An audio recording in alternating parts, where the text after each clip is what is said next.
What's going on, everyone? And happy Sunday. Going into the market this week, we are set for some pretty exciting things, and we're starting to see things that we haven't seen in quite a while. Some of these powerhouse stocks like Apple are actually only a couple dollars away from making a brand new all-time high. On top of that, we have a lot of other big tech stocks right at yearly highs, or in some cases already past their all-time highs. So we're set for a very exciting week. We're also going to cover the earnings and economic data for this week. And towards the end of the video, we have a $1.3 million trade that you won't want to miss. But with that being said, Tom, let's get right into it. Yeah, looking at the SPY on that daily chart, Mike, it really had a nice explosion last week. On Friday, we had a big boom to the upside. We got to 427.92 at close. The high was just above 428. I'm really watching this big high from back in August. It looks like August 16th was the actual high there, right around 430 to 432. So I'm really going to watch that area as a big, and I mean huge resistance for this week. Like as the SPY goes up, and as these stocks keep going, Mike, if we see some like double tops start to come in, I think that we could possibly see some pullbacks happening. At the same time, though, these stocks just keep ripping up. But I will be watching these very, very closely, especially with Apple. Like you mentioned, it's almost to its all-time high. So I'm going to be watching it very, very closely for a potential hit here and move back to the downside. At the same time, they are having a huge conference, the worldwide developer conference with Apple. This is going to be huge. They're going to talk about their headsets, Macs, and so many more of their products during this. Man, Mike, I know that we talked about the headsets last week. I think that'll be really big for them to talk about that. But I honestly think that their other products are still the bigger spotlight right now, like the phones and the MacBooks and stuff. So I'm very interested to see what Apple has to say, especially given the chart right now. I feel like that there's going to be a lot of opportunity here. Like if we have a bad conference and we hit here and we start falling down, that could be for a good, short play. But if we start breaking and, making new highs, that could be good for a breakout trade. And this conference should make a swing in one direction or the other, I think. You know it. And the thing is that Apple's all-time high is pretty close, as it's around 183. And on Friday, as of Friday, Apple is basically sitting right around 181. So very interesting stuff there. There's only like a couple dollars of wiggle room for resistance. So make sure to keep a very, very close eye on Apple for this week. But Tom, what else do we have going on? Yeah, that's huge there. Apple. Now, I will say, Mike, as far as the earnings or the economic calendar this week, there isn't too much on the radar. We look through, not really anything this week, but next week we have the inflation rate and the CPI report. So be ready for that. And also the interest rate decision from the Feds. It's going to be a huge week next week as far as this goes. On the earnings calendar, we have some fun ones at the end of the week. DocuSign and Neo on Thursday and Friday. Wednesday, we have GameStop. So for anybody out there who loves the earnings, take a screenshot of this. And also, guys, smash that like button if you're enjoying the video. We have a lot of setups coming into this week. Mike, I will say, though, not really too much on that front. Going into oil, though, I did notice that if we go look at crude oil futures right now, we go out to a daily chart, oil's very low. It's actually kind of bouncing off this $64 support. And we're actually getting news that OPEC is actually going to be meeting to discuss production quotas and a new cut per sources. So this is very interesting.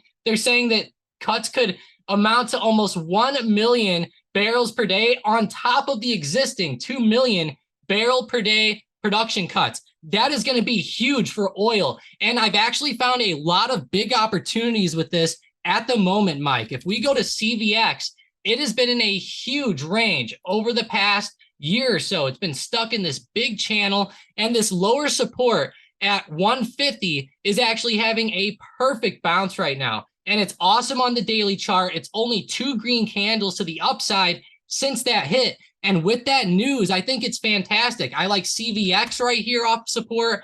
Oxy's even bouncing off its support as well. It's been in this huge range. And if we start to trade up into the middle of this, a target of 62 to 64 could be pretty safe. And you could probably have some pretty good movement with that if we were going to trade it. And I will say, Mike, it's interesting to see Warren Buffett continuing to hold these oil stocks that are so high. he apparently has a 24.4% stake in Oxy. Now, I knew it was high. I didn't realize it was 24%, though. That's insane, worth around $12.7 billion.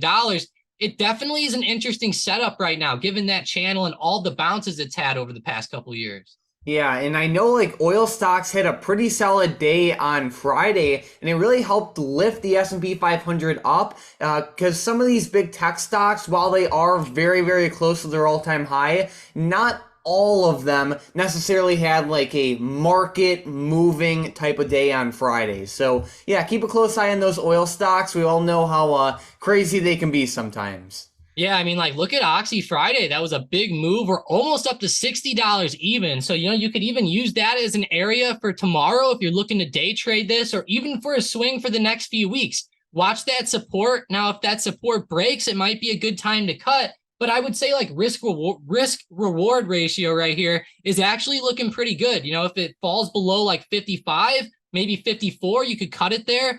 Maybe for like a $6 loss, but at the same time, if it gets to the top of the channel, you're looking at like a $15 gain. So, risk reward could be good if we get to the top of the channel again, but it's going to really come down to what OPEC has to say, Mike. A lot of people hate OPEC. A lot of people love them. It's kind of like a bunch of countries colluding. Let me know in the comments how you guys feel about oil right now, and if you think Oxy is going to move up, because that's a pretty big support. And if it holds, it's going to be a really good trade opportunity. Good stuff. Well, Tom, now with all the main news out of the way, let's get right into some setups for tomorrow and this week. I'm watching Bank of America very closely as we've seen some awesome momentum, positive momentum out of the banking industry.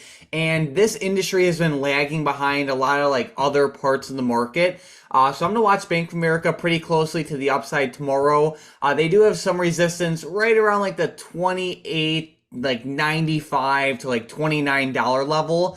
Ideally, I'd love to see a break above that and then like a multi-day continuation to the upside. Yeah, that would be great. I mean, I love these banks right here, Mike. They're starting to look really good off support. I mean, on this daily, it looks really, let me get rid of that green arrow I drew there so it looks a little bit better. But yeah, that's a perfect daily there. I like the bounces, and I think that we could definitely see a little bit of recovery out of these banks. Even if tech falls, the banks pretty much move on their own. So I think they could do pretty good there, like we saw on Friday. And I will say, I know this isn't a bank, but it's another stock that did very, very well Friday, even though some of those tech stocks, even like Apple, like look at Apple at open, it had a huge drop to the downside. Caterpillar actually really ripped. So I'm going to be watching this one for a move above 228 for that multi-day continuation, like you said, Mike. And looking at the daily, I mean, this was the first green candle really back up, and it was very explosive. So I will definitely be watching that momentum. I mean, that's one of the biggest green candles I've seen on Caterpillar in a long time. Good stuff. Another stock I'm watching is Ford, and they had some pretty good news recently related to their EV chargers and Tesla and all that good stuff. But Ford is a type of stock where it's like when it trends, like it normally trends for, a couple weeks or even months in some cases. And I feel like it has a really good risk to reward ratio right now, as it's right around like $12.40. And let's say this breakout fails, maybe you can cut losses right around like $11.25 or so. But if this stock starts to trend, you could start taking profits around 14 to 15 or maybe even higher depending on how strong the momentum is. So I really like the risk reward ratio right now, and it's still at like a good level for a good like potential swing play. Yeah, and I'll say that lower support on Ford, I don't know if you can get any better than this. 1, 2, 3, 4, 5 huge bounces there on the daily. And if you count like all these double bottoms, I mean, you're talking like almost 10 bounces there. So tons of bounces off this 11 to 11.25 support. Looking good. If it breaks that trend line, it should have a good move. That would be awesome if we could get to 14. I actually really like Ford with that momentum and news as well. And I couldn't go without mentioning X. I know, Mike, we have not talked about X in a long, long time. And I guess it's for probably a good thing. It's been very, very choppy up here. It's actually starting to bounce off this like $20-ish support again. I like it for a play back up. There's a bunch of these weird stocks that are starting to move back to the upside. And I do like X, given it's a steel company and everything like that. If it can break that 2230 resistance, I will watch it up. Like I said, it's not it's not really something that's going to follow the S&P 500. But then again, right now, that might be a good thing. Sounds good. Yeah, exactly. Yeah, some of these stocks that don't really move with the market can be the best to trade because the market, is so close to or close to highs, and then if it either has a giant move up or down, it's nice to have a stock that just moves in its own way and has its own like independent momentum. So good stuff there. I will also keep a close eye on X. But Tom, it is now time for the momentum plays. With the first one, we have HD or Home Depot to the upside. Yeah, Home Depot looking pretty good. So it's actually getting really close to $300. But if we're able to break above 296.30, go ahead and watch it up to that $300 resistance. Also watch 298 as resistance. But I think if we break here, we'll start to get a pretty good move.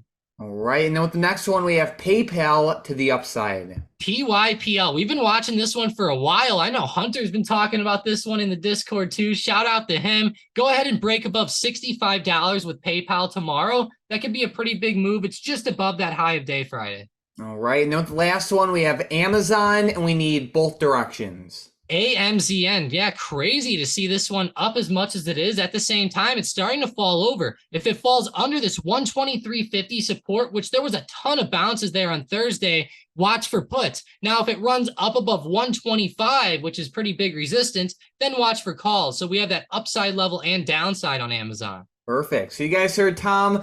We have the upside level for calls. We have the downside level for puts. And then don't forget about Home Depot and PayPal, both the upside as well, only if they break above those levels. So keep a close eye on those ones. And with that being said, it is now time for the big money $1.3 million trade of the day. And we are looking at none other than BE. So someone dumped $1.3 million into this energy company. More specifically, they bought the 15 strike calls for this stock that expire on June 21st of 2024. So there's a lot of time to this one. Looking more at this stock, it's been in a pretty strong downtrend over the past couple months. It's finally starting to bounce off support right around like $12.30 to like $14, which is awesome to see. And, the overall risk reward ratio is not bad. And this is clearly a pretty bullish play. Yeah, I mean, this is awesome. It's a perfect support bounce. I like that 15 strike as well. It's pretty close to the money. I wouldn't think that they'd short that. So I definitely like that one to the upside. And we're seeing so many of these. I don't even know what to call them, Mike. They're just not like big market moving stocks. I guess you'd call them growth stocks. But it's like we have Apple at highs, Nvidia at highs, stuff like that. And then we obviously have some of these growth stocks that have been down so much, and a lot of them are starting to bounce off support. This looks like another one of those. I'm not too familiar with the company by itself, but looking at the chart, that is an awesome setup off that support, and it makes the risk reward ratio pretty enticing. So I like this one, Mike. It could be pretty good. And even if it has just a small move up to like 16 or 17, that could make for some pretty big gains here. Oh, absolutely. So make sure to keep a close eye on this one. Someone's pretty bullish if they're dumping $1.3 million into calls like this. For those of you who don't understand how options work, essentially, the higher the stock goes by June 21st of 2024, the more millions that this big money trader will make. So keep a very close eye on it. But Tom, there was some pretty interesting stuff I saw on Twitter today from our friend Charlie Bolello, basically showing some of the leading stocks in the S&P 500 year to date. And if you're ever looking at the market and you're just saying like, how is the S&P 500 just this high? This chart and this data is here to answer that. You could see like Nvidia's up 170%, Meta's up 126%, AMD's booming. Like we have a lot of stocks that are, I think, up a lot more than most people would even think. Like even like Tesla up, 73%. I don't think too many people expect that. General Motors up 62%. So, Tom, I feel like there's a lot more I feel like there's been a lot more powerful movement this year, besides the big tech stocks and that people don't, necessarily think about immediately. Yeah, exactly. I mean, even some of these other stocks, like you said, that people don't think about, like maybe like Broadcom or like Align Technology, like some of those people probably don't even know what they are. So it's insane to see these stocks moving. Now, I know Broadcom's had some news recently, so I know some people know that one a little bit more, but still, though, it's nothing like Tesla, or AMD, nothing like that. And I will say, like, while some of these stocks are up a lot this year, one thing to keep in mind is like if we go out to a longer term Tesla chart, I mean, it still really is very underwhelming, Mike. Like, I bet Tesla investors are honestly pissed right now. It's like, man, sure, it's good that it's up from the low this year, which just happened to be right at the low. Like, what if the low of this year was at, like let's say 200? It was just like a month earlier, it wouldn't look near as good. So I don't know. It seems like the timing just happened to be really, really good that it's at like the bottom there. But at the same time, it's like still it's up a ton. And some of these other stocks like Meta and Apple are really crazy. So it's like, it's just crazy to see that chart, Mike, to see how many stocks are or how high some of these stocks are. I mean, like we said with Meta, 126% this year.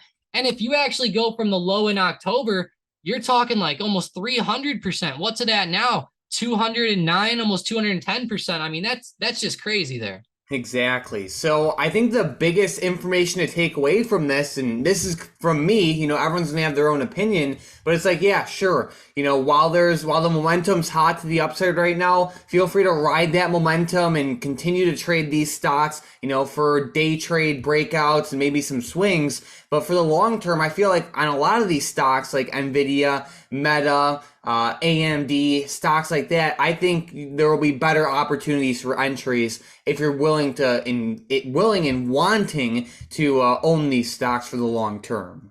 Yeah, I agree. I mean, if we look at Nvidia, like a lot of traders always like to talk about the gaps, right? And filling the gaps. I mean, look at the gap Nvidia has to fill here. It's pretty much a gap back down to $300. Now, sometimes, these stocks go up and then they never fill the gap again. But in this case, I think that gap is going to get filled at some point. The question is just when, and I feel like, Mike, like we know that the market's going to go down. It's just a waiting game. I feel like it's like Michael Burry during the 2008 housing disaster. All righty. So, Tom, what else do you have on the schedule for us? What else do we have to know about? What's exciting for this week in the market? Do you have any final stocks you're watching? Yeah, so honestly, like really, like Nvidia looked pretty good here. Like a lot of these stocks are starting to look pretty good for pullbacks. Like Nvidia had a pretty bad move down Friday. Like if we could fall under 390, I think there could be some good momentum to the downside on maybe a stock like this. But at the same time, like some of these laggers like the banks, I know you mentioned Bank of America, Mike. Keep them on the radar. There's going to be a lot of opportunities as some of these lower price stocks start to come up. Even Ford has some good opportunity here with that news with Tesla. So I like those day trading setups, Mike. Day trades lately seem to be doing very, very well if you can catch them at the right time. The market's been wild, but some of these stocks are getting some insane moves. And it's just, it's hard not to look at it. Like, look at the watch list here. Triple M up 8% Friday, Caterpillar up 8%. I mean, it's crazy to see some of those stocks moving like that. Those stocks normally don't move more than like 1% plus in a day. No doubt. If you guys are new to the channel and you liked today's video, make sure to subscribe. When you subscribe, you'll see our videos recommended to you more often. And last but not least, huge shout out to our Discord member of the day, Joe Easy. You've been in the chat for around 6 months now, and your activity has been increasing recently. So huge shout out to you. Make sure to keep it up. Besides that, thank you guys so much for watching, and let's have an amazing week this week.